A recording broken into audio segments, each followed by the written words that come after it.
Class 10 life science second chapter. তোমরা সবাই like আর subscribe দাও, আর সবাই মন দিয়ে শোনো, আর সবাই লাইক আর সাবস্ক্রাইব দিয়ে আমাকে উৎসাহিত করো। আমি তোমাদেরকে অনুরোধ করছি তোমার লাইক আর সাবস্ক্রাইব দিয়ে আমাকে, যাতে আমার ইন্টারেস্টটা বেশি বাড়ে, আর আমি প্রচুর নোট নিয়ে তোমাদেরকে বোঝাই। প্রতিটি ক্রোমোজোমের সংখ্যা কটা? 2টি। ডিএনএ গঠন করে একক হলো নিউক্লিওটাইড। কোষ বিভাজনের যে দশায় নিউক্লিয় পর্দা বিলুপ্ত হয় সেটি হলো প্রোফেজ। প্লাজমোডিয়ামের জ্বলন পদ্ধতি হলো বহু বিভাজন। কোন উদ্ভিদ অধবায়ু কাণ্ড দ্বারা জ্বলন সম্পন্ন করে? কচুরিপানা। কোষ চক্রের যে দশায় ডিএনএ অণু সংশ্লেষ ঘটে সেটি হলো এস। ক্রোমোজোমের প্রকার হলো 4 প্রকার। যে নাইট্রোজেন বেশটি ডিএনএতে থাকে না সেটি হলো ইউরাসিল। মানব দেহের বৃদ্ধির 12 থেকে 20 বছর পর্যন্ত দশাকে বলে বয়ঃসন্ধি দশা। যৌন যৌনের একক হলো গ্যামেট। গজাফল আকার ময়কাট।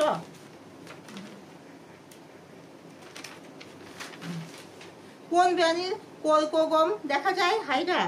ডিএনএ পুরো নাম ডিঅক্সিরাইবো নিউক্লিক অ্যাসিড। কোন কোষ বিভাজনকে সমবিভাজন বলে? মাইটোসিস কোষ বিভাজন। অযৌন যৌনের একক কি? রেণু। বহু বিভাজনের উদাহরণ হলো প্লাজমোডিয়াম। ক্রোমোজোমের শেষ প্রান্তকে বলে টেলোমিয়ার। মূলের সাহায্যে প্রাকৃতিক অঙ্কুশ জনন করে রাঙা আলু। কোন প্রকার জনন পদ্ধতি বিবর্তনে সাহায্য করে? যৌন যৌনের একককে বলে গ্যামেট। মানুষের দৈহিক বৈশিষ্ট্য নির্ধারণকারী ক্রোমোজোমকে বলে অটোজোম। কোন প্রাণীর কোলকোগম দেখা যায়? হাইড্রা। হয়াকা হস্যই গজাফল আকা। ডিএনএ পুরো নাম ডিঅক্সিরাইবো নিউক্লিক অ্যাসিড। কোন কোষ বিভাজনকে সমবিভাজন বলে? মাইটোসিস কোষ বিভাজন। অযৌন যৌন একক কি? রেণু। বহু বিভাজন উদাহরণ হলো প্লাজমোডিয়াম। ক্রোমোজোমের শেষ প্রান্তকে বলে টেলোমিয়ার। মূলের সাহায্যে প্রাকৃতিক অঙ্কুশ জনন করে রাঙা আলু। কোন প্রকার জনন পদ্ধতি বিবর্তনে সাহায্য করে? যৌন যৌনের একককে বলে গ্যামেট। মানুষের দৈহিক বৈশিষ্ট্য নির্ধারণকারী ক্রোমোজোমকে বলে অটোজোম।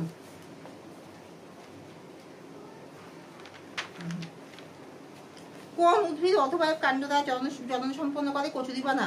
কোষ চক্রের যে দশায় ডিএনএ অণু সংশ্লেষ ঘটে সেটি এস। ক্রোমোজোমের ক প্রকার? 4 প্রকার। যে নাইট্রোজেন বেশটি ডিএনএতে থাকে না সেটি হলো ইউরাসিল। মানব দেহের বৃদ্ধির 12 থেকে 20 বছর পর্যন্ত দশাকে বলে বয়ঃসন্ধি দশা। যৌন যৌনের একক হলো গ্যামেট। প্রতিটি ক্রোমোজোমের সংখ্যা 2টি। ডিএনএ গঠন করে একক হলো নিউক্লিওটাইড। কোষ বিভাজনের যে দশায় নিউক্লিয় পর্দা বিলুপ্ত হয় সেটি হলো প্রোফেজ। প্লাজমোডিয়ামের জ্বলন পদ্ধতি হলো বহু বিভাজন। এখানে শেষ করছি। তোমার সবাই লাইক আর সাবস্ক্রাইব দাও।